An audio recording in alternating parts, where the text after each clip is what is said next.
오늘은 종교개혁 기념특강 제7번째 시간입니다. 한계는 어떻게 극복되는가?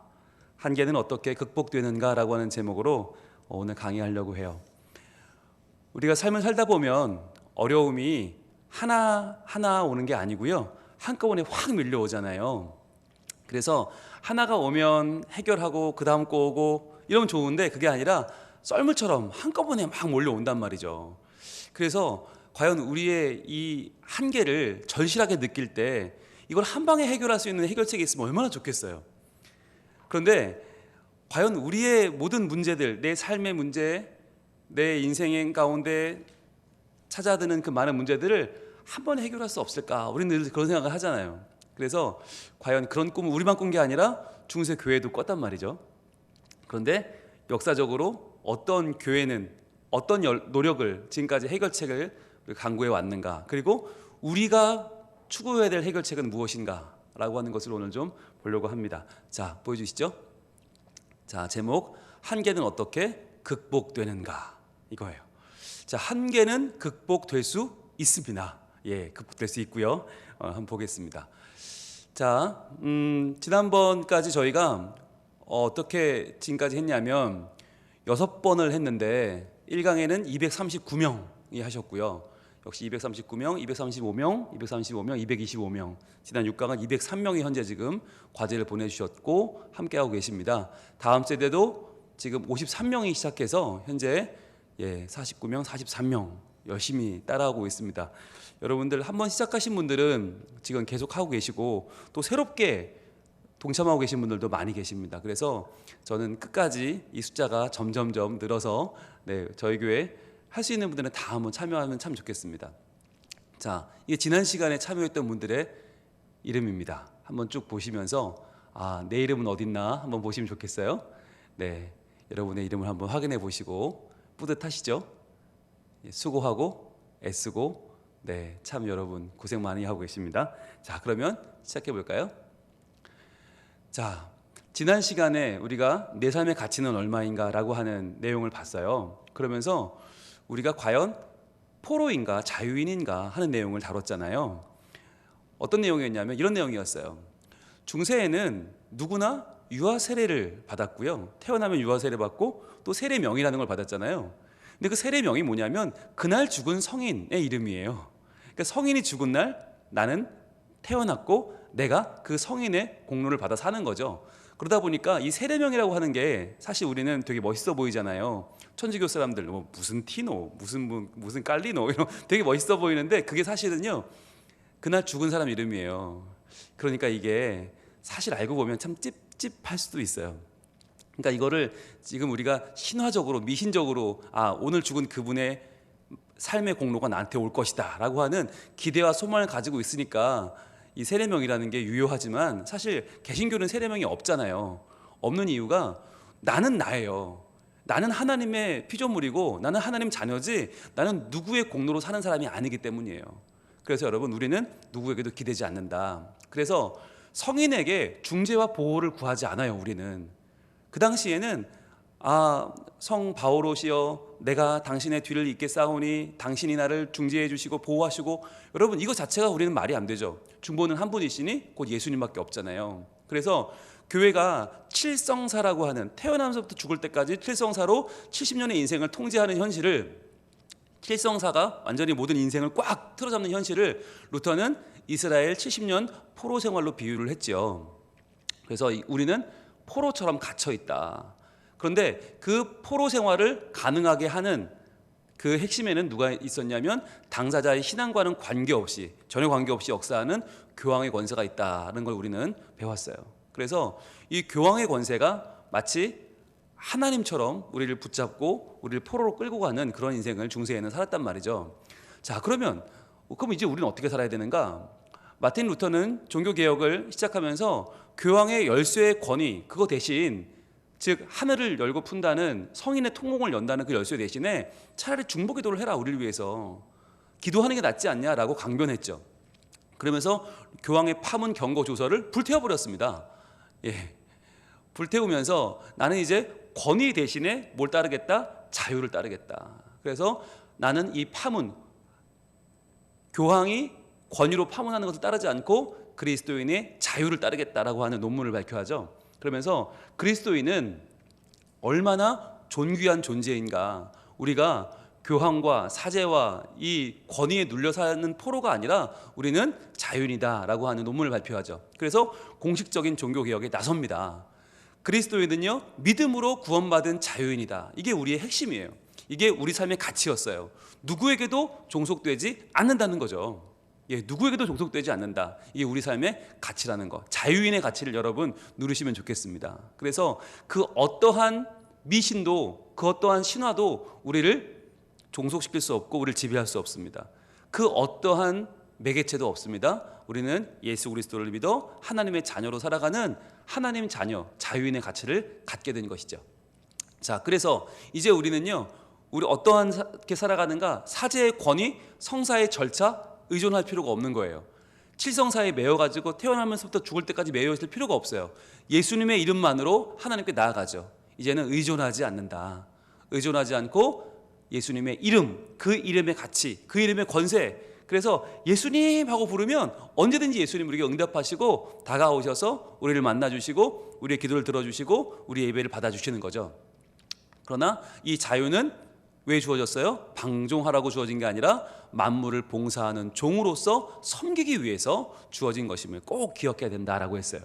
그래서 이 자유인이라고 할 때 자유는 어디로부터의 자유도 중요하지만 더 중요한 건 어디로 향하는 자유인가가 더 중요해요. 그래서 죄로부터의 자유, 권위로부터의 자유도 중요하지만 무엇을 향한 자유인가? 섬기기 위한 자유이다. 우리는 하나님의 자녀로서 서로를 섬기고 하나님 나라를 섬기고 하나님을 섬긴다라고 하는 것이 우리의 중요한 가치다라고 했습니다. 자, 여러분 기억나시죠? 자, 그래서 지난 주간 한 주간 생각해 볼 문제는 이거였어요. 나는 누구에게도 기대지 않으면서 모두를 품을 수 있는 참 자유인의 가치를 소유하고 있는가라는 거였죠. 누구에게도 기대지 않는다. 나는 누구 때문에 신앙생활하지 않는다. 나는 누구 보고 교회 나오지 않는다는 거예요. 그러면서 나는 모두를 품어 안을 수 있는 내 품이 있는가? 모두를 품고 그들을 위해서 같이 울어주고 웃어주고 같이 하나님 나라 갈 때까지 지지해주고 응원해주고 격려해주는 참 자유인의 가치, 그것을 내가 소유하고 있는가라는 것이었어요. 여러분 답해 보셨습니까? 모든 던지는 질문엔 답이 필요합니다. 여러분 질문하는 신앙, 이것이 우리의 핵심입니다. 받아 적는 신앙이 아니고요, 질문해야 돼요. 나에게 질문해야 돼요. 나는 과연 어떤가? 마틴 루터가 만약에 받아 적는 신앙으로 끝났으면 종교개혁은 없었습니다. 율법 그냥 뭐 위에서 불러주는 대로, 다 교황이 불러주는 대로 받아 적었으면 아무 일도 벌어지지 않았어요. 그러나 질문하는 신앙이 있었기 때문에 변화가 일어났죠. 우리도 마찬가지입니다. 오늘 7번째 시간인데 여러분 이 질문들을 놓치지 마시고 꼭 여러분이 답해 보시기를 바랍니다. 그래야만 발전이 있습니다. 자, 그럼 이제 오늘 내용 들어가 볼까요? 과연 이제 7번째, 한계는 어떻게 극복되는가? 우리 인생의 한계, 해도 안 되는 것을 한 방에 역전시킬 수 있는 한계를 극복하는 방법은 무엇이 있는가 보겠습니다. 자, 첫 번째 이제 중세교회와 인간의 한계인데요. 자, 이것에 제일 중요한 키 포인트가 등장을 하는데 사실 여러분 저는 오늘 마음이 떨려요. 사실은 이 얘기 하려고 이 강의가 여기까지 온 거예요. 이 강의의 핵심 포인트가 등장하는데 그게 바로 뭐냐면 면죄부입니다. 면죄부. 지금까지 여러분 종교개혁 그러면 항상 면죄부라는 얘기를 많이 들어보셨을 거예요. 그래서 종교개혁 이지 면죄부 이것처럼 마치 면죄부 때문에 종교개혁이 일어난 것처럼, 그런데 종교개혁이라는 말을 이해하려면 면죄부가 이해해야 되는데 면죄부가 지금까지 우리에게는 너무 허무맹랑하게만 들렸어요. 야, 말이 돼? 돈 내면 죄가 사해져? 말이 돼? 그런 사기가 어딨어? 우린 지금까지 이걸 너무 단편적으로, 이건 진짜 말도 안 돼, 치우쳐버렸거든요. 그런데 왜 이게 등장할 수밖에 없었나가 중요한 거예요. 그걸 우리가 공부한 거예요. 지금까지 공부한 내용을 정리해보면 카톨릭은요, 인간의 죄와 벌을 딱 구별했어요. 죄가 있고 벌이 있는데 그 중에서 이 죄는 누가 사해요? 우리의 죄는 예수님이 사한다. 그 맞지. 예수님이 우리를 죽으셨으니까. 여러분 카톨릭도 예수님 믿어요. 오해하지 마세요. 카톨릭은 마리아만 믿는 줄 아는 분들이 많이 계시는데요, 아니에요. 카톨릭도 기독교예요. 기독이란 말이 그리스도라는 말의 중국말이에요. 기독이란 말이 그리스도, 이걸 중국말로 기독이라고 쓰거든요. 그게 우리나라 들어와서 기독교가 됐어요. 그러니까 카톨릭도 그리스도 믿어요. 예수님 믿어요. 자, 그런데 예수님은 죄만 사하고 벌은 누가 사하나? 남아요. 남아서 연옥에서 해결해야 돼요. 우리가 그것을 잠벌이라고 해요. 잠벌. 자, 이 잠벌이 뭐냐면 반대말이 있어요. 영벌이에요. 영원한 벌, 영벌은 어디서 받아요? 지옥에서 받죠. 잠벌은요, 연옥에서 잠깐 받는 벌을 잠벌이라고 해요. 근데 이 잠깐이 얼마나 되는지 아무도 몰라요. 이게 뭐 하루인지 이틀인지 3년인지 10년인지 100년인지 몰라요. 그런데 왜 잠벌이냐? 영원하지는 않으니까 잠시 받는 벌 잠벌이라고 하는데, 이 잠벌을 연옥에서 치러야 된다는 거죠. 자, 그런데 그러면 죽었는데 어떻게 그럼 그걸 해결해요? 그건 내가 하는 게 아니라 누가 해요? 오직 성인의 통공을 통해서 하는 거죠. 성인의 통공으로 성인들이 쌓아 놓으셨던 그분들의 기도와 그분들의 공로로 내 잠벌이 해결이 되죠. 자, 그런데 이 통공을 열 수 있는 그 열쇠 누구한테 있어요? 교황한테 있죠. 그래서 교황이 중요한 거죠. 교황의 권세, 사제의 권세가 왜 중요해요? 사제가 칠성사를 해주지 않으면 우리는 아무것도 못하니까. 그래서 교황의 열쇠가 중요하죠. 그래서 교회가 무엇을 통해서 할 수 있어요? 사제를 통해서만, 사제를 통해서만 이 모든 우리가 죄가 사해질 수 있는데, 그것이 고해성사로 주어지는 이것을 뭐라고 부르는가? 인덜전시아, 대사라고 합니다. 대사. 자, 대사라고 하는 말이 카톨릭에도 굉장히 중요한 말이에요. 죄를 용서한다, 용서하는데 크게 사한다. 인덜전시아라는 말의 이 라틴어는 원래 덜어낸다는 뜻이거든요. 덜어낸다. 뭘 덜어내나? 우리의 죄를 덜어낸다, 잠벌을 덜어낸다. 그래서 우리가 연옥에서 치러야 되는 그 모든 우리의 잠벌, 애매한 인생의 잠벌을 성인의 통공을 통해서 해결하는데, 그건 교황의 열쇠로만 가능하고, 그것은 사제를 통해서만 이루어지는데, 우리의 고해성사를 통해, 사제한테 고해성사함을 통해서 사회자가 너의 죄를 사하노라 하는 대사, 이 너의 죄를 사하노라 이 대사를 통해서만 우리는 인덜전시아를 통해서 우리의 잠벌이 해결된다라고 하는 게 이제 이 중세교회의 신학의 핵심이에요. 그래서 이러한 내용을 이해 못하면 그냥 면죄부만 휙 던지면 에이 무슨 그런 사기를 쳐 이렇게 보는데, 그게 아니라 면죄를 가능하게 하는, 대사를 가능하게 하는 이 신학적인 지금까지 논리가 다 있었단 말이죠. 자, 그런데 이 처음으로 등장을 하는 우리의 대사는 언제 본격적으로 등장을 하냐면 십자군 전쟁이었어요. 여러분, 십자군 전쟁이 뭐냐면 1095년부터 11세기부터 시작해서 1434년도까지 이어지는 굉장히 오랫동안 여러 차례 반복해서 일어났던 전쟁인데, 물론 이 십자군 전쟁에는 여러 가지 원인이 있고 여러 가지 양상이 있지만, 대표적인 건 뭐냐? 이제 중세 유럽의 기독교 세력이 예루살렘을 차지하고 있던 이슬람 세력과 맞선 거예요. 예루살렘을 되찾자라고 하는 거예요. 지금 보시는 이 그림은 예루살렘을 되찾은 십자군이 환호하는 장면을 그린 겁니다. 여기 지금 예루살렘이에요. 예루살렘을 지금 이슬람이 점령하고 있던 곳을 십자군이 들어가서 지금 탈환했을 때의 그 감격을 표현한 그림이거든요. 자, 그런데 중요한 건, 이 전쟁을 하려면 사람이 얼마나 많이 들어갈까요? 그리고 얼마나 많은 돈이 들어갈까요? 그런데 여기 가면 죽는데, 이슬람과 싸워서 죽는 자리에 누가 가고 싶어 하겠어요? 아무도 안 가죠. 또 여기 안 가야 되는 이유가 또 뭐가 있을까요? 여기 가면 뭘 못해요? 고해성사를 못해요. 전쟁이 벌어지면 칠성사를 할 수가 없어요. 그러면 어떻게 해요? 이 군인들은 다 지옥 가야 돼요. 그러니까 이 군인들이 지원을 안 하는 거예요. 그래서 이 군인들에게 여기 가서 싸우는 그 몇 개월 또는 몇 년의 기간 동안 칠성사 다 안 해도 된다, 니들 이거 다 안 해도 된다라고 선포를 해요. 뭘 선포하느냐? 대사를 선포하는 겁니다. 대사. 그래서 너희들은 아무런 성사 안 해도 다 천국 보내줄게 라고 하는 걸 누가 하는가? 이 당시에 교황이 하는 거예요. 이 당시에 교황이 내가 선언하노니 너희 모든 십자군들이여 걱정하지 마라, 내가 너희를 사하노라 라고 우르바노 2세라고 하는 이 교황이 선언을 합니다. 그랬더니 사람들이요 엄청나게 몰려드는 거예요. 여러분, 십자군에 자원하십시오. 그리고 후원금을 내십시오. 그러면 교황께서 대사를 내려주십니다 라고 하니까 사람들이 너도나도 몰려들어서 나도 하면서 다 십자군 전쟁에 참여하고, 또 직접 못 가면 돈을 내고, 이렇게 해서 재정이 마련되고 십자군을 모집한 거예요. 그리고 여러분, 이 시대의 사람들이 말씀드렸지만 유일한 목적이 뭐예요? 천국 가는 거. 살면은 아무 희망이 없어요. 소망이 없어요. 너무 힘들고 괴롭고, 이러다가 병 걸리면 흑사병으로 다 죽고, 그러다 보니까 천국 가는 게, 저 세상 가는 게 유일한 목표인데, 그걸 십자군 전쟁에 나가면 바로 대사를 내려서 모든 죄가 사하고 연옥에 갈 수밖에 없는 나의 영혼이 천국 간다는데 이걸 누가 안 하겠어요. 그래서 모든 사람들이 여기 지원하게 되는 거죠. 이때 우르바노 2세라고 하는 이 교황이 내렸던 대사, 이것이 모든 죄를 사하는 이 사면권, 그들이 카톨릭이 말할 때는 사면권이라고 말하고 그들은 면벌부라고 말하고 우리는 면죄부라고 말하는 바로 그 증서입니다.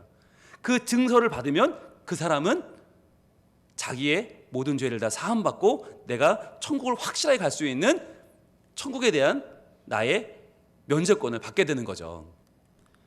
자, 이렇게 중세교회와 인간의 한계를 이해할 때 면죄부가 등장을 하는데 이 면죄부는 대사 중에도 특별한 대사예요. 자, 대사에는 한 대사와 전 대사가 있는데 이게 어떻게 다르냐면 한 대사는 잠벌의 일부만 사해요. 그러니까 내가 뭐 특별한 죄를 지었을 때 그 죄만 사하는 게 한 대사인데 전 대사는 뭐냐면 전체 다 잠벌 전체를 한 번에 사하는 거죠. 엄청난 힘이 있는 거죠. 자, 그래서 이제 면죄부는 전 대사에 속하는데 그 중에서도 우리가 면죄부라고 부르면 특별히 어떤 전 대사인가? 바로 이 당시 1517년 종교개혁이 일어나던 당시에 교황인 레오 10세가 발행한 면죄부를 말해요. 그런데 레오 10세는 누구냐면 이 당시에 이분은 사제 출신이 아닌데 교황이 됐어요. 어떻게 됐냐면 메디치 가문이라고 하는 굉장히 돈이 많은 가문, 힘이 있는 가문이었기 때문에 이분은 13살에 추기경이 되기도 하고 승승장구한 인물이에요. 그래서 교황이 되었는데 자기에게 뭐가 없냐면 교황으로서의 정당성이 없어요. 그래서 그것을 채우기 위해서 무엇을 짓냐면 성 베드로 성당을 짓습니다. 자, 근데 왜 하필 성 베드로 성당이었을까요? 베드로가 누구예요? 제1대 교황이죠. 열쇠를 가진 자, 바로 그 열쇠가 이 베드로 성당 자체이지 않았습니까? 이 전체 바티칸 시티 전체가 바로 베드로가 지닌 초대 교황의 열쇠였어요. 이 사진이 바로 이 성 베드로 성당 제일 꼭대기에 찍은 사진인데 이렇게 어마어마한 열쇠를 가진 베드로였기 때문에 그 베드로를 자기가 베드로다라고 말하기 위해서 그 성 베드로 성당, 그 당시에 수많은 교황들이 지으려고 했지만 못 짓고 지지부진하던 것을 완성한 사람이 누구냐? 바로 레오 10세죠. 그래서 레오 10세가 이것을 짓기 위해서 면죄부를 발행하고 또 하나 바로 성직 매매였어요. 이 당시에는요, 성직이 어떤 역할을 했냐면 단순한 종교적인 영향만 주는 것이 아니라 성직을 가지면 그 지역에서 군사도 일으킬 수 있고 행정력도 가지게 되고 굉장히 많은 돈이 되는 자리였어요. 그래서 이 당시에 성직은 돈을 주고 사고 파는 그러한 대상이 됐죠. 그래서 교황에게 돈을 주고 추기경이 되기도 하고 추기경에게 돈을 주고 주교가 되기도 하고 이렇게 하면서 사제의 자리도 많이 사고 팔았죠. 게다가 여러분 흑사병이 일어나서 얼마나 죽었다고 그랬죠? 유럽의 3분의 1이 죽었습니다. 그러다 보니까 성직자들이 그 죽은 사람들을 치웠잖아요. 주로 이제 거룩한 일을 하는 사제들이 치웠는데 그러다 보니까 흑사병에 걸려서 죽었어요. 어마어마하게 많은 사제들이 죽었어요. 그러다 보니까 그 사제의 빈자리를 누가 채웠냐면 자격이 없고 훈련이 덜 된 사람들이 채울 수밖에 없었는데 그러다 보니까 그들이 돈을 주고 사제가 된 거죠. 그래서 이 당시에는 종교계가 어마어마한 정말 위험한 집단이 되어버리는데 그러다 보니까 이 일을 위해서 발행했던 레오 10세의 이 전 대사를 가르쳐서 우리는 면죄부라고 합니다. 그래서 이 면죄부가 이 인덜전시아가 우리가 부를 때는 면죄부라고 말하고 카톨릭은 이것을 면별부라고 말하기도 하고 사면찍이라고도 말하지만 이것을 정확하게 말하면 대사고요. 전 대사이고 이것을 우리는 그 내용을 봐서 우리는 면죄부라고 부르는 것이죠. 계속 보겠습니다. 바로 이겁니다. 이게 그 당시 교황 레오 10세가 발행한 면죄부예요. 1516년도에 나왔으니까 여러분 1517년도에 바로 비텐베르그 만인성지하교회에 저 루터가 95개 조항을 못 박지 않습니까? 그러니까 1년 전이죠. 그 당시에 면죄부입니다. 이게 지금 독일에 가면 박물관에 보관되어 있어요. 어떻게 생겼냐면 위에는 빼곡한 글씨가 써 있죠. 이 면죄부의 효능이 써 있습니다. 써 있고 그 밑에는 동전 같은 게 매달려 있어요. 이렇게 아래 달랑달랑 매달려 있어요. 저게 이제 여러 가지 교황의 얼굴도 들어있고 여러 가지 신적인 내용들이 들어있는데 여기 보시면 상단에 3명의 얼굴이 있죠. 맨 왼쪽이 누굴까요? 누가 있어야 될까요? 상식적으로 베드로가 있어야겠죠. 왜? 베드로가 1대 교황이니까. 그래서 1대 교황부터 내려오는 교회의 열쇠, 교회의 권위를 가지고 우리가 성인의 통공을 열어줘서 니들이 연옥에서 천국 갈 수 있게 해줄게. 그 다음에 오른쪽에 누가 있냐? 바울이 있어요. 참 바울은 죄가 없는데 왜 여기가 그러는지 모르겠어요. 가운데 누굴까요? 한가운데에는 바로 마리아가 있습니다. 그래서 마리아님께서 너희를 위해 기도해 주실 거야. 베드로가 문 열어줄 거야. 걱정하지 마 라고 하는 이 면죄부가 그 당시에 발행이 됐는데, 여러분 딱 받으면 어떤 마음이 들까요? 마음에 평안이 밀려오지 않을까요? 야, 교황님이 나와 함께 계시고 마리아님이 나와 함께 계시고 바울도 나와 함께 있어요. 그럼 뭐 이제부터 겁낼 게 없죠. 근데 누가 없어요? 예수님이 없죠. 예수님의 십자가가 없죠. 이 면죄부에는. 자, 보겠습니다. 이 면죄부가 가능하려면 이 면죄부는 그냥 어쩌다 튀어나온 게 아니고 세 가지 큰 신학이 만난 거예요. 첫 번째 연옥입니다. 연옥. 저 천국에 올라가지 못하는 저 밑에 사람들이 지옥에서 지금 막 헤매는 것처럼 보이지만 저기 지옥이 아니에요. 연옥이에요. 저 연옥에서 천사가 한 명씩 잡아서 지금 천국으로 올려주는 역할을 하고 있는데, 연옥이라는 게 필요해요. 개신교는 연옥이 없잖아요. 그러니까 면죄부가 없는 거예요. 우리는 죽으면 천국 아니면 지옥이에요. 결정이 나버려요. 그런데 카톨릭은 결정이 안 나요. 다 애매하기 때문에 연옥이 일단 보내. 그럼 그 다음에 뭐가 있어요? 성인의 통공이 있죠. 이게 두 번째 신학이에요. 나는 죽었으니까 나를 위해서 할 수 있는 게 없지만 성인들은 할 수 있잖아. 그래서 성인들이 뭔가를 날 위해서 해주실 수 있을 거야. 자, 그런데 그 성인들의 통공은 열 수 있는 열쇠가 누구한테 있어요? 교황한테 있죠. 그래서 교황님이 나를 위해서 열어주시면, 교황님의 권세에 내가 복종하면 나를 위해 도와주실 거야 라고 하는, 이 개신교에는 없는 세 가지 카톨릭의 교리, 연옥과 통공과 교황. 여러분, 이게 개신교에 왜 없을까요? 종교개혁을 하면서 이것 때문에 면죄부가 나왔어요. 그래서 없앤 거예요.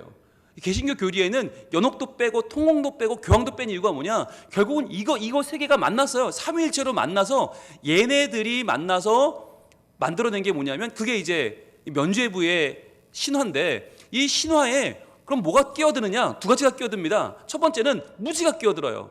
성경이 없으니까, 성경을 모르니까 성경에 대해서 무지한 사람들이 야, 연옥, 통공, 교황 이런 말을 그냥 사실로 믿어버리고 신화에 빠져서 이 무지 때문에 빠져들고, 더 중요한 게 있죠. 바로 욕심입니다. 인간의 탐욕이죠. 바르게 살기는 싫고 천국은 가고 싶고, 그리고 내 죄에 대해서 한 방에 해결했으면 좋겠다라고 하는 이 한계를 극복하고 싶은 마음, 그런데 노력하지 않고 자기 부인 없이 이걸 해결하고 싶은 마음, 욕심이 만난 거죠. 그래서 무지와 욕심이 이 세 가지 카톨릭 신학과 만나서 만들어낸 최종 작품이 뭐냐? 바로 면죄부입니다. 그래서 면죄부는 이러한 미신적이고 신화적인 카톨릭 교리의 핵심으로 주어진 거예요. 여러분, 이 얘기를 하려고 지금까지 강의를 한 거예요. 6번의 강의를. 만약에 이 강의가 오늘 첫 번째였다면, 오늘 제가 종교개혁 특강으로 면죄부 얘기만 꺼내고 지나갔다면 이야기는 아무도 와닿지 않았을 거예요. 아, 그냥 그랬나 보다, 면죄부라는 게 있었나 보다, 그래서 종교개혁 했대, 끝. 아무것도 우리에게 영향을 줄 수 없어요. 그러나 왜 이럴 수밖에 없었는가를 차근차근 하나하나 공부해 가면, 아, 교회가 어디를 향해 가야 되는지가 나와요. 아, 교회가 사람에게 잘 보이려고, 사람에게 아부하려고 지옥 안 갑니다. 연옥 갑니다. 엉뚱한 소리 하고, 그리고 사람에게 아, 우리가 노력 안 해도 됩니다, 성인들이 통공해 주니까 괜찮습니다, 말도 안 되는 소리를 하고, 그리고 그것이 예수님의 말씀이 아니라, 우리의 회개가 아니라 교황의 권세로 된다고 하는 이 세 가지는 오늘날 우리의 신앙과는 전혀 맞지 않죠. 그런데 이게 교회였다니까요. 이게 교회였고 이게 교리였어요. 거기에 인간의 무지와 욕심이 더해지니까 면죄부라고 하는 이런 정말 말도 안 되는 희대의 사기극이 가능했던 것이죠. 그러니까 면죄부 그러면 아유, 그걸 왜 속아? 왜 거기 넘어가가 아니라, 아, 그럴 수밖에 없었구나. 그럼 우리는 어떻게 해야 이 면죄부의 신화에 빠지지 않을 수 있겠는가를 이제부터 고민하게 되는 것이죠. 이 장면이 그 당시에 이제 면죄부를 파는 장면입니다. 여러분, 이게 누가 그랬을까요? 이 판화는 우리가 제일 잘 아는 판화 작가 루카스 크라나크가 그렸습니다. 자, 보시면 제일 왼편에 면죄부를 팔고 있는 사제가 있죠. 열심히 팔고 있죠. 그 앞에 평민으로 보이는 사람이 있고요. 두 번째 또 열심히 팔고 있는 분이 있어요. 예, 열심히 그 폐에다 깎아서 막 이름을 써주고 있는 분이 있는데, 이분이 면죄부를 파는 두 번째 사제죠. 이분 앞에는 귀족이 서 있죠. 즉, 이 면죄부는 평민도 귀족도 다 와서 샀어요. 그런데 중요한 거, 말 위에 타고 있는 사람이 누굴까요? 이 사람 누굴까요? 교황입니다. 교황이 이걸 보고 있는 거예요. 너무 뿌듯하게 내려다보면서, 지금 그 앞에 있는 게 교황의 십자가거든요. 십자가에 뭐가 가려져 있습니까? 바로 면죄부가 십자가를 가리고 있죠. 자, 이 그림이, 이 루카스 크라나크의 그림이 뭘 보여주는 거냐면, 이 당시에 사제라고 하는 사람들이, 하나님의 일을 한다는 사람들이 돈벌이에 정신이 없었고, 이 일을 교황이 묵인했고 오히려 동조했고 방조했고, 그래서 자기네 교황의 십자가가 지금 면죄부로 가려져 있는 저 장면을 통해서 이 당시에 얼마나 로마 카톨릭이 얼마나 많은 영혼들을 갉아먹었는지를 지금 보여주고 있는 거예요. 자, 그러면 한번 보겠습니다. 면죄부의 가격은 얼마나 했을까? 여러분, 이 그림도 역시 루카스 크라나크가 그린 판화입니다. 이 당시에 이 판화들이 유인물로 만들어져서 전 유럽에 다 뿌려졌어요. 그러니까 글자를 모르는 사람도 이거 보면, 아하, 이거 교황이 지금 면죄부 파는 장면이지라고 알 수 있는 거죠. 지금 보시면 교황이 들고 있는 면죄부에 동전이 달랑달랑 달려있죠. 아까 보셨던 그 동전들이 달려있는 거예요. 저 동전에는 성인의 이름도 써 있고 뭐 받는 사람 이름도 써주고 막 그렇게 합니다. 그래서 아주 있어 보이게 만들어주는 거죠. 얼마나 했을까? 신분별로 일단 가격이 달랐습니다. 신분별로. 그리고 죄목별로 달랐습니다. 어떤 죄를 사해 줄까? 그래서 그 죄에 따라서 돈이 달랐어요. 그러니까 원래 고해성사를 하면 보속이라는 걸 하잖아요. 보속을 할 때는 죄의 경중에 따라서, 그러면 뭐 사도신경을 외십시오, 뭐 성모송을 외우십시오, 아니면 시편을 읽으십시오, 아니면 뭐 선행을 하십시오, 돈을 얼마 내십시오 있는데, 그 중에서 이제 다 돈으로 이제 통일이 된 거죠. 그래서 왕이나 대주교, 주교들은 23굴덴을 받았고요. 그리고 제일 어린이는 0.5굴덴을 받았어요. 반굴덴. 6개의 그런 차등이 있었는데, 여러분 굴덴이 얼마인지 기억나세요? 네, 우리의 기억력은 한계가 있는지라. 그래서 2강을 한번 돌아가 보겠습니다. 2강으로 돌아가면 우리가 그때 배웠던 굴덴이 나옵니다. 루터 당시에 화폐 단위가 굴덴이었고요. 1굴덴은 노동자의 2, 3주 주급이었습니다. 그래서 약 100만 원 정도 한다 그랬어요. 그러니까 왕이나 대주교, 주교들은 약 2,300만 원을 내면 죄가 사해집니다. 그리고 어린이는요 50만 원만 내면 됩니다. 그런데 이게 50만 원이 우리가 볼 때는 별거 아닌 것 같지만, 이 당시에 어린이가 50만 원을 낸다는 게 거의 불가능한 일이에요. 굉장히 큰 돈이거든요. 이 당시에 뭐 헛간을 6개월 빌릴 수 있는 돈이었대요. 헛간 6개월 빌릴 돈으로 어느 부모가 이 자녀, 그 당시 귀중하게 여기지도 않던 자녀에 이걸 내주겠어요. 그러니까 심한 경우에는 이게 점점 깎여서 0.1, 0.2 이렇게 내려서 막 할인도 해주고요. 어떻게든 돈을 걷어가야 되니까. 그래서 사람들이 이거 못 내면 할인도 하고 깎아주고 뭐 파격 세일도 하고 막 그래가지고 완전히 다 싸게 팔았답니다. 그러면서 죄목도 좀 있는데, 주로 이제 이 당시에 죄들은 다 성적인 죄가 많으니까 근친상간이나 낙태는 5굴덴 500만 원, 수도자가 천연을 범했다, 이거 죄죠, 600만 원, 그리고 성직자가 첩을 건드렸다, 한 700만 원 정도 되는 거죠. 그런데 여러분 중요한 게 뭐냐면, 대부분 이런 죄들이 보시면 성직자들의 죄가 많아요. 근데 성직자들이 그러면 죄를 범하고 이거 면죄부를 사면 자기의 죄는 어떻게 되는 거예요? 그대로 있는 거 아닙니까? 그런데 나는 선해졌어요. 왜? 난 천국 가. 내 죄는 상관없어. 그래서 오늘날 면죄부라는 말이 어떻게 쓰여요? 사회적으로 죄를 짓고 무리를 일으키고 슬그머니 다시 나타나는 사람들, 슬그머니 다시 회복되는 사람들을 보고 우리는 면죄부 주지 마라라고 말하는 거죠. 바로 이거죠. 그러니까 죄를 해결하지 않았어요. 죄는 그대로 있어요. 첩 그냥 내가 거느리고 있고 여전히 나는 나쁜 짓 하고 있고 그러고 살고 있는데, 난 면죄부 샀으니까 괜찮아 라고 생각하는 거죠.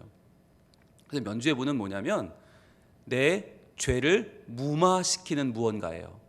나의 하나님 앞에서의 연약함, 부족함을 무마시키는 무언가. 즉 나는 무엇이니까 괜찮아. 사실 이게 면죄부예요. 그러니까 나는 오래 믿었으니까 괜찮아. 나는 직분이 뭐니까 괜찮아. 괜찮게 뭐가 괜찮아요? 여러분 그게 면죄부예요. 심하면 나는 예배 드렸으니 괜찮아. 이런 것도 있어요. 일주일 내내 죄 지으면서 주일날 교회 와서 1시간 예배 드리고 난 괜찮아. 예배 드렸으니까 라고 생각하면 여러분 그게 면죄부가 되는 거예요. 어떤 분들은 기도가 면죄부예요. 나는 하루에 3시간 기도하니까 우리 부모님한테 효도 안 해도 괜찮아. 나는 기도를 많이 하니까 난 남들한테 좀 욕 좀 해도 괜찮아. 난 이기적으로 살아도 괜찮아. 여러분 그게 다 면죄부가 되는 거예요. 이 당시에 면죄부가 문제가 되는 건 돈을 내고 천국을 샀다는 것도 문제지만, 더 중요한 건 여전히 난 죄에 거하고 있다는 게 더 문제죠. 자, 그래서 말씀이 오늘 등장을 하는데 로마서 3장 21절로 24절까지인데요. 이제는 자, 율법 외에 율법이 뭐예요? 이 율법이 바로 연옥 성설이고 이것이 성인의 통공이고 이것이 교황의 열쇠죠. 이 당시에 이것만 있으면 된다, 해결할 수 있다라고 하던 우리의 여러 가지 교리들, 그 율법들, 근데 이거 외에 이제 하나님의 한 의가 나타났다. 하나님의 한 의, 즉 우리의 한계를 극복하는 단 하나의 방법이 나타났어요. 그것이 뭐냐면 율법과 선지자들에게, 즉 성경의 증거를 받았다는 거예요. 성경의 본이 이게 맞다는 거죠. 다른 어디서가 아니라 성경에서 근거를 가지고 온 하나님의 의가 있는데, 자, 곧 예수 그리스도를 믿음으로 말미암아, 다른 어떤 것도 아니고, 다른 뭐 돈을 주고 뭐 면죄부를 사고 뭐 어디서 뭘 내고 해결하고 이게 아니라 믿음으로 말미암아 모든 믿는 자에게 미치는 하나님의 의인이 차별이 없느니라. 하나님의 의, 바로 이 하나님의 의가 등장을 하는 거예요. 이제 인간이 고안해낸 어떤 연옥, 통공, 교황 그런 게 아니고요. 인간이 만들어낸 면죄부, 면벌부가 아니고요. 하나님의 의가 등장을 하는 거예요. 그러면서 뭐라고 이어지는가? 모든 사람이 죄를 범하였음에. 자, 모든 사람이 다 죄를 범하였다는 거예요. 교황도 포함되고 사제도 포함되고, 여기에는 모든 인간 돈으로 해결할 수 없는 죄를 지었어요. 그래서 하나님의 영광에 이르지 못해요. 이게 우리의 현실이에요. 하나님의 영광에 이를 수 있는 방법이 없어요. 한계를 극복할 수 있는 방법이 없었어요. 그 어떤 것도 없었어요. 그런데 이제는 그리스도 예수 안에 있는 속량으로 말미암아, 즉 예수님이 십자가에 우리를 죽으시고 우리의 속량하셨다. 즉 종인 우리를 자유자로 바꾸셨다. 우리 가치가 바뀌었다. 그러므로 말미암아 하나님의 은혜로 값없이 의롭다 하심을, 자, 은혜로, 하나님의 순전한 선물로, 우리가 한 것이 아니라, 우리의 공로가 아니라 은혜로 의롭다 하심을 어떻게 해요? 샀어요? 따냈어요? 아니죠. 얻은 자 되었어요. 얻은 자. 하나님이 의롭다 하심을 우리에게 그냥 거저 주셨어요. 이게 뭐냐면 칭의예요. 의롭다고 칭해 주시는 거, 의롭다고 해 주시는 거, 의롭지 않은데 의롭다고 봐주시는 거, 이게 칭의예요. 우리가 얻은 자가 되었다. 그러니까 이 말씀은 뭘 말해주고 있냐면, 뭔가를 한다고, 뭔가를 산다고, 뭔가를 우리가 노력한다고 되는 게 아니라는 거죠. 오직 예수님을 믿음으로 말미암아 은혜로 의롭다 하심을 얻은 자 되었다. 이것을 우리는 이신칭의라고 합니다. 이신칭의. 이신, 믿음으로 칭의, 의롭다 하심을 칭하게 되었다. 의롭다 하심을 얻었다는 거죠. 그래서 우리가 이신칭의가 여기서 나오는 게 되는데, 보겠습니다. 95개 조항은 우리는 원문으로 보고 있죠. 여러분, 95개 조항으로 소형 공부하는 교회 전국에 거의 없다고 그랬죠. 자, 그 가운데 27조 보겠습니다. 자, 연복궤 안에 넣은, 바로 그 면죄부를 살 때 넣은 돈이 상자 속에서 울리는 순간 영혼은 하늘로 뛰어오른다고 말하는 것은 인간이 만든 교서를 외치는 것이다. 이것이 95개 조항 중에 27조였어요. 야, 어떻게 돈을 넣으면 인간의 영혼이 연옥에 있다가 하늘로 뛰어오른다. 야, 이건 정말 엉터리 아니냐? 이게 하나님 말씀이냐? 인간이 만든 교설이다 라고 외쳤다는 거죠. 여러분, 이것이 바로 성경이 없이 무지하면 이렇게 돼요. 그런데 또 하나, 그러면 누가 그러면 구원을 받는가? 36조입니다. 참으로 회개하는 그리스도인이라면 교황의 면죄부가 없어도 죄와 형벌로부터 완전한 사면을 누린다. 참으로 회개하는 그리스도인이라면 면죄부 필요 없다는 거죠. 그럼 뭐가 있어요? 회개만 있으면 된다. 참으로 회개하고 주님 앞에 나의 죄를 회개하고 예수를 믿으면 죄와 형벌로부터 완전한 사면을 누린다는 거예요. 아까 카톨릭 뭐라고 그랬어요? 죄는 예수님이 사해 주지만 형벌은 남는다. 그래서 그 잔벌을 치러야 된다. 연옥에서. 그래서 통공이 필요하고 교황이 필요하고 그렇게 나가는 거 아니에요. 우리는 아니, 죄와 형벌 완전한 사명을 누릴 수 있다라고 말하는 거죠. 그래서 여러분, 진정한 참으로 회개하는 자가 중요한데, 이걸 그러면 요약하면 무슨 말이 되는가? 이렇게 됩니다. 믿고 회개하는 것만 한계를 극복할 수 있다는 거죠. 다른 어떤 것도 아니고 예수님을 믿고 믿음으로 회개하는 것, 참된 참회, 참된 회개만이 우리를 한계를 극복할 수 있게 해준다는 거예요. 그래서 구원 얻는 길은 우리가 다른 길은 없다. 연옥도 없고 통공도 없다. 교황의 열쇠도 없다. 그럼 뭐가 있어요? 바로 예수를 믿고 회개하는, 그리고 새 사람이 되어 거듭나서 주님 자녀가 되는 우리 삶의 변화만 있는 것이죠. 자, 그러면 계속 보겠습니다. 종교개혁의 결과입니다. 자, 95개 논제가 확산되기 시작합니다. 자, 이 95개 논제가 왜 나오기 시작했는가? 자, 면죄부는요, 교황의 권위에 눌려있던 독일 지역에서 특히 성행했습니다. 여러분, 이게 전 유럽에 다 퍼진 게 아니었고요. 독일 지역에서 특히나 더 성행을 했단 말이에요. 왜 그랬나? 왜 독일 지역은 이 당시에 신성 로마 제국이죠. 신성 로마 제국은 왜 교황의 권리에 눌려 있었는가? 바로 우리가 전에 공부했던 이것 때문이죠. 카노사의 굴욕 때문이죠. 카노사의 굴욕 사건, 독일의 왕이자 황제가 될 신성 로마 제국의 하인리 4세가 파문을 당하죠. 그리고 교황 그레고리우스 7세 앞에서 맨발로 눈 속에서 3일간 용서를 빌었죠. 이 사건 이후로 이 독일에서 신성 로마 제국에서 황제의 권위는 땅에 떨어지고 교황의 권위는 하늘 높이 치솟았죠. 그래서 이 독일 지역에서 특히 성행했는데, 알브레이트 대주교, 이 사람이 중요한 사람이에요. 알브레이트 대주교는 이미 대주교면서 다른 지역에 주교를 하고 있었고, 또 다른 지역에 대주교가 또 되려고, 그러니까 법적으로는 하나밖에 안 되는데 2개, 3개, 4개 그 이상의 자기의 세력을 늘려가려고 그 성직을 살려고, 성직을 매매했던 사람이죠. 그래서 성직을 살려고 돈을, 그 당시에 이제 돈 빌리는 후거가라는 가문이 있었어요. 후거가에서 돈을 엄청나게 빌려가지고 그 돈을 네오 10세에게 줬죠. 교황에게 주고 성직을 산 거죠. 그래서 그 성직을 산 돈을 본질을 뽑아야 되니까, 그래서 그 빚을 해결하기 위해서 이제 면죄부를 팔았는데, 그때 테첼이라고 하는 아주 말 잘하는, 우리나라로 말하면 홈쇼핑에서 물건 파는 그런 호스트 같은 말 잘하는 테첼이라고 하는 요하네스 테첼을 고용해서 이 테첼이 면죄부를 팔게 합니다. 루터가 사실 이 95개 조항을 내건 이유는 이 테첼 때문이었어요. 이 테첼이라고 하는 이 면죄부 판매하는 사제가 도미니칸 수도회 수도속이었는데, 얼마나 정말 이 말을 함부로 하고 얼마나 많은 사람들에게 교서를 정말 내뱉는지 참을 수가 없어서 사실은 이 사람 때문에 흥분해서 95개 조항을 썼어요. 자, 이 뭐라고 했는가? 요한 테첼은 이런 말을 합니다.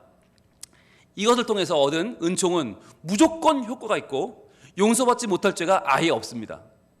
여러분, 엄청나죠? 귀가 확 열리시죠? 무조건 효과가 있고 무조건이에요. 그 다음에 용서받지 못할 죄가 없어요. 오죽하면 성모를 능욕해도 그 죄를 용서받을 수 있습니다. 예, 능욕이란 말은 성적으로 범한다는 말이죠. 어마어마한 거죠.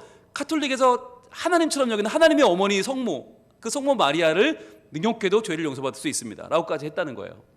그 어떤 죄책감과 죄벌도 풀어버리는 전무후무한 대사랍니다 라고 홍보를 한 거죠.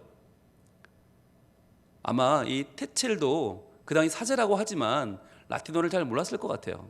그래서 성경을 제대로 봤을까 싶고, 이 면죄부를 파는 그 면죄부에 관한 책자도 많이 이 당시에 있었는데 제대로 읽어봤을까 싶어요. 그러니까 그냥 팔아야 되니까 막 떠들어댄 게 아닌가 싶은데, 이러한 말들이 그 당시에 이 독일에서 특히 비텐베르그 사람들에게는 굉장한 빅 이슈가 된 거죠. 모든 죄를 사해 준단다, 유례가 없단다, 이거 꼭 사해야 된단다 라고 지금 일이 일파만파가 된 거죠. 자, 그래서 비텐베르그 주민이 위험에 빠지게 됩니다. 왜냐하면 이 비텐베르가 있는 작센주라고 하는 이 주는요, 법적으로 면죄부를 팔 수 없게 돼 있어요. 왜 그랬냐면 프리드리 선제후라고 하는 이 작센주의 선제후가 불허했거든요. 근데 이 사람이 신앙으로 한 게 아니라, 왜 그랬냐면 이 선제후는 성물, 이 가짜 성물을 사람들에게 보여주고 그걸로 돈을 벌던 사람이에요. 그게 큰 돈벌이였어요. 그런데 면죄부가 들어와 버리면 사람들이 면죄부 사서 천국 가면 자기의 이 가짜 성물을 보고 돈을 낼 이유가 없잖아요. 그러니까 자기 사업을 보호하기 위해서 이 면죄부가 자기네 주에서는 못 팔게 딱 막아버려요. 그러니까 사람들 어떻게 하겠어요? 면죄부를 살려고 옆주로 막 넘어가는 거예요. 근데 주와 주 사이에는 주로 강이 있거나 아니면 큰 숲이 있어서 대단히 넘어가려면 위험합니다. 게다가 이 당시에는 물이 얼기 시작하는 때였기 때문에 사람들이 이 빙판을 건너가다가 빠져 죽는 경우들이 흔했다고 해요. 게다가 나이가 많은 사람들 건너가다 죽고 이런 일이 너무 많았어요. 그래서 위험에 빠지자 루터가 이것을 바라볼 때 어떻게 바라봤는가? 처음에는 여러분 중요한데 목회자로서 바라봤어요. 아, 내가 목양해야 되는 우리 비텐베르그 주민들이, 신도들이 저 면죄부 사러 가다가 저렇게 죽고 다치고 위험에 빠지는 게 너무너무 가슴이 아팠어요. 그리고 또 하나, 신학자로서 야, 이게 정말 신학 하는 사람으로서 이게 가능한 일인가? 이거 이러면 안 되는 거 아닌가? 이거 하나님 앞에 죄인데? 라고 하면서 대주교에게, 바로 알브레이트 대주교에게 이것이 성경적으로 옳은지 한번 좀 생각해 봐 주십시오 라고 처음에는요 굉장히 조심스럽게, 굉장히 겸손하게 글을 써요. 95개 조항으로 질문하는 편지를 씁니다. 알브레이트 대주교시여, 지금 이런 일이 벌어지고 있는데 혹시 아십니까? 요한에서 테체리라는 자가 나타나서 이렇게 말을 하는데 이런 정말 끔찍한 말을 하고 다니는데 알고 계십니까? 라고 95개 조항으로 질문을 한 거였어요. 그런데 알브레이트 대주교는 그것을 꿈쩍도 안 합니다. 쳐다도 안 봅니다. 그리고 아무런 답장이 없어요. 그러자 외면을 당하자 이제 소통하기 위해서, 나는 질문했는데 안 받아주니까 소통하려고 이걸 어떻게 해요? 비텐베르그 만인 성자교회의 문에 게시하는 거죠. 그래서 그는 저항하기 시작한 거죠. 사실 대주교에게 질문했다는 자체부터가 불경한 겁니다. 대주교가 받아줄 이유가 없죠. 그런데 그는 목회자로서, 신학자로서 이게 성경적으로 옳지 않다는 확신이 있었기 때문에 질문을 했고 소통하기 원했고 안 받아주니까 저항을 하기 시작한 거죠. 이게 개신교 정신이 된 거죠. 그래서 우리는 프로테스탄트, 저항하는 사람들이 된 거죠. 그래서 여러분, 질문이 중요하다. 질문에 답하는 게 중요합니다. 질문을 직면하는 게 중요합니다. 그러면 아마 알브레이트 대주교가 이 질문을 받아줬으면, 이 95개 질문을 받아줬으면 아마 종교개혁은 일어나지 않았을 거예요. 왜? 루터는 그걸로 끝났을 거예요. 왜? 나는 만족하니까, 질문하고 답을 들었으니까. 그런데 질문이 거부당하고 소통이 막히자 저항하기 시작한 거죠. 자, 그 편지를, 그러니까 이 95개 조항이 처음에는 공개하기 위한 게 아니라 알브레이트 경에게 개인적으로 쓴 편지였거든요. 거기 보면 이렇게 써 있어요. 그리스도 안에서 지극히 존경받으실 사제이시며 마그데부르크와 마인츠 교회의 대주교이시며 브란덴부르크의 선제우이시며 그리스도 안에서 저의 주인이며 목자가 되시는 알브레이트 경에게 존경과 사랑을 드립니다. 이렇게 시작을 합니다. 이 카톨릭의 철저한 하이어라키, 이 직위 체계 안에서, 이 조직도 안에서 사실 루터는 저 아래쪽에 있어요. 알브레이트 대주교는 저 위에 있고. 그런데 그분에게 한번 고려해봐 주시죠, 한번 검토해봐 주시죠 라고 쓴 게 이 95개 조항이었다는 거예요. 그런데 여기 살짝 뭐가 보입니까? 살짝 비꼬는 마음이 보이죠. 왜냐하면 이 당시에 대주교는 한 지역밖에 못하게 되어 있는데 마그데부르크, 마인츠에 이미 대주교인데 브란덴부르크의 선제오도 되면서, 그러면서 너무나 많은 이 권위를 한꺼번에 가지고 있던 이 알브레이트를 한편으로는 비꼬면서, 그러면서도 자기 마음에 일단은 윗사람이니까 존경하는 마음을 가지고 편지를 썼죠. 자, 근데 편지를 썼는데 거부당했어요. 거부당하자 이제 그 내용을 그대로 저 비텐베르그 만인성자교회 앞에 붙이면서 이렇게 서문을 달았어요. 뭐라고 달았나? 제목, 면죄부의 효력에 관한 논제. 진리에 대한 사랑과 열정, 그리고 이를 밝히려는 열망으로 비텐베르그의 문학사이며 시당을 가르치기 위해 임명받은 교수 마르틴 루터가 이하의 논제들을 공개적으로 논의할 것이다. 자, 1대1로 질문했는데 안 통하니까 소통을 이제 시작한 거죠. 직접 참여할 수 없는 사람들은 서신으로 토론하기를 요청한다. 우리 주 예수 그리스도의 이름으로 아멘. 이라고 하면서 1조, 2조, 3조, 4조 이렇게 써내려고 한 거예요. 그래서 여러분, 이 95개 조항을 지금 우리가 10주에 걸쳐서 공부하고 있잖아요. 그러면서 우리도 지금 뭐 하고 있는가? 우리도 진리에 대한 사랑과 열정, 그리고 이를 밝히려는 열망으로 이걸 시작하는 거예요. 무엇이 진리인가? 무엇이 하나님의 뜻인가를 알아보기 위한 사랑과 열정, 그리고 열망으로 이걸 시작하고 있는 거죠. 그래서 공개적으로 이걸 논의하고 있는 거예요. 이런 논의가 우리 속에서 더 활발하게 이루어지고 또 답을 찾아가는 과정이 필요한 거죠. 자, 그래서 그러면 이제 종교개혁의 질문입니다. 한계는 어떻게 극복되는가? 여기 대해서 종교개혁 이전에는 뭐라고 답했는가? 카톨릭은 이렇게 말했단 말이죠. 죄인인 인간이 당연히 연옥 갈 거 아니야. 지옥은 안 간다고 가르쳐요. 지옥은 가버리면 우리가 끝나니까 두렵지 않아요. 연옥이 두려운 거예요. 계속해서 이 카톨릭의 성화 그림에서는 지옥은 안 나옵니다. 연옥만 나옵니다. 사람들에게 두려움을 주기 위해서. 그래서 연옥에서의 잔별을 해결하고 천국 가는 길은, 이 당시에 최고의 관심사는 천국 가는 거니까, 이 땅에는 소망이 없어요. 천국 가는 거, 유일하게 내가 천국 가는 거. 그러니까 이때 모든 관심은 나죠. 나의 이기적인 나의 구원이 모든 목표인 거죠. 천국 가는 길은 뭐였어요? 면죄부뿐이다. 면죄부를 사면 돼. 간단해. 이것만 사면 갈 수 있어. 그러니까 천국 갈 수 있어. 걱정하지 마. 이 세상에서는 자기 부인 필요 없고 자기 노력 필요 없고 성화 필요 없고 아무렇게나 살아도 돼. 면죄부만 사면 돼. 이거였어요. 그런데 이것이 종교개혁 이후엔 어떻게 바뀝니까? 죄인인 인간이 구원받은 자로 거듭나는 길은, 자, 우리는 구원, 천국이 중요한 게 아니라 이 땅에서 구원받는 게 중요한 거 아니에요? 죄에서 구원을 받아야죠. 죄 가운데 머물러 살면 안 돼요. 죄 가운데 살면서 면죄부 샀으니까 천국 간다, 야호, 살면 안 되고, 죄에서 구원을 받으려면, 그래서 거듭나려면, 죄에서 거듭나서 하나님 자녀가 되고 암흑의 인간이 빛의 인간이 되려면 그 길은 어떤 것뿐이에요? 바로 오직 믿음뿐이다. 솔라 피데 정신이 여기서 나옵니다. 오직 믿음, 솔라 피데. 구원받은 자로 거듭나는 길, 바로 오직 믿음이다. 그래서 면죄부를 거부하고 이제는 오직 믿음만이 가톨릭의 교리가 아니라 연옥과 통공, 교황이 아니라 이제는 면죄부가 아니라 오직 믿음이다라고 강조하는 거죠. 그래서 이 오직 믿음이 오늘날 우리가 볼 때는 그래, 믿음으로 구원받지, 그게 뭐 중요해라고 하지만 이건 면죄부에 대항하는 엄청난 선언이었어요. 면죄부가 약속하는 그 확실한, 그 전적인 전대사, 완벽한 죄사함을 맞서는 이 저항하는 힘이 뭐였냐? 오직 믿음이었다는 거죠. 그래서 여러분, 믿음은 시대를 뒤바꿔 놓았습니다. 엄청난 힘으로 그 시대에 면죄부가 모든 사람들의 삶을 지배하던 시절을 뒤집어 엎은 거죠. 바로 하나님의 말씀으로 뒤집어 엎었습니다.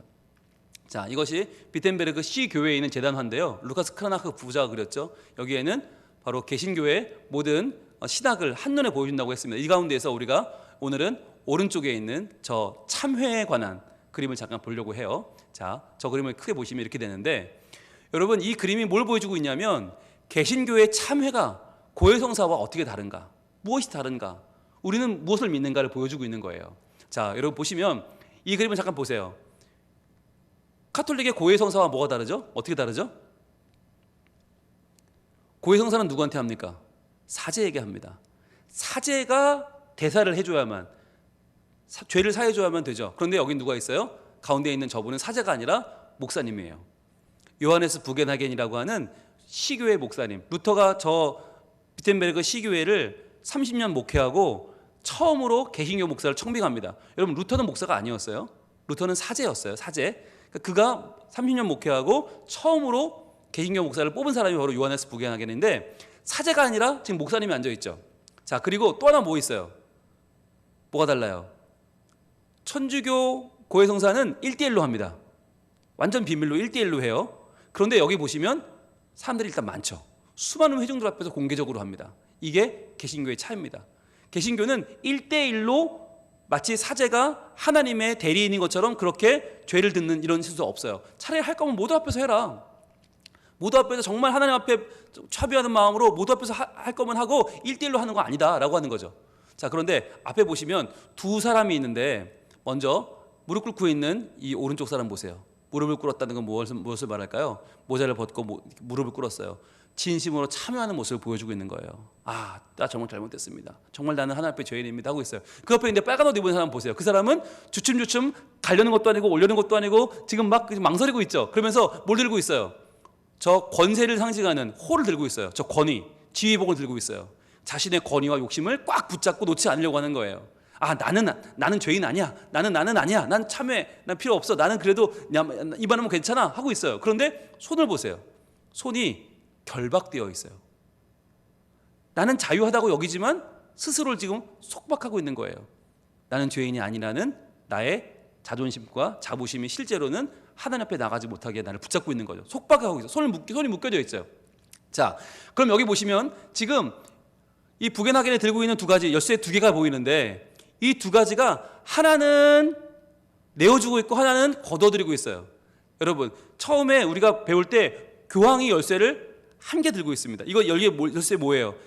성인의 통공을 여는 열쇠죠. 연옥에서 천국 가는 열쇠죠. 그런데 이 부겐하겐에 들고 있는 열쇠는 뭐냐면, 첫 번째 열쇠는 바로 진심으로 참여하는 사람에게 열쇠를 내어주고 있어요. 즉, 열쇠는 교황의 것이 아니라 당신의 것입니다.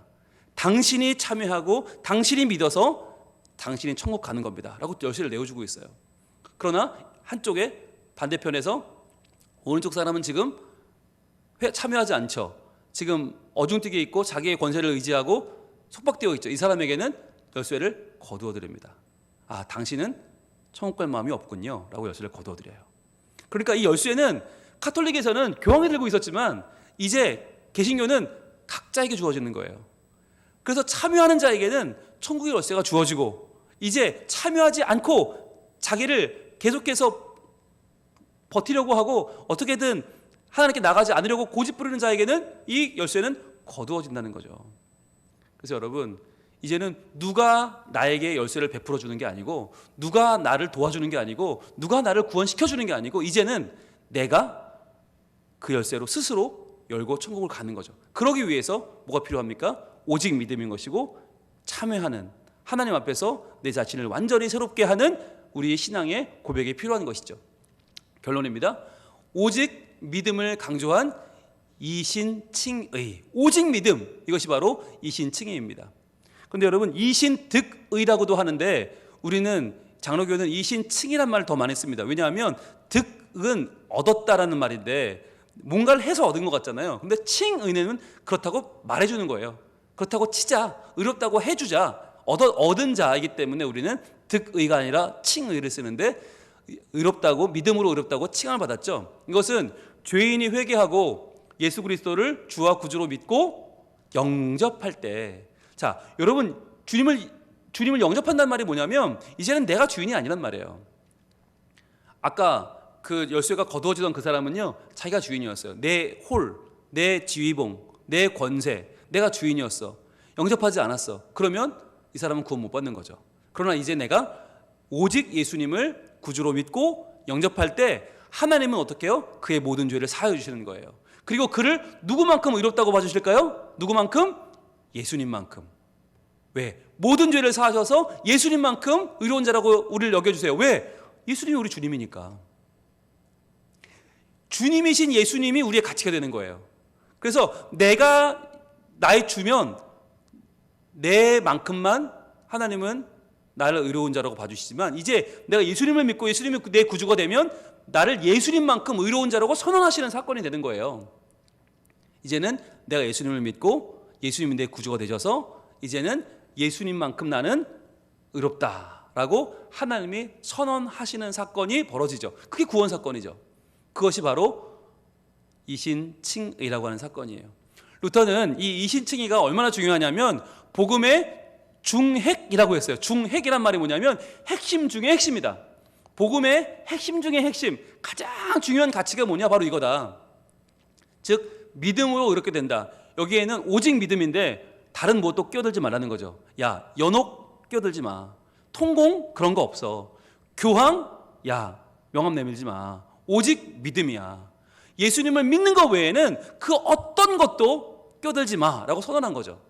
그래서 이신칭의는 복음의 중핵이다 주장하면서 이 칭의, 의롭다 하심을 얻는 교리, 인간이 의로워지는 게 아니라 예수님을 믿어서 의롭다함을 얻는 이 교리가 교회가 서고 넘어지는 교리라고 했어요.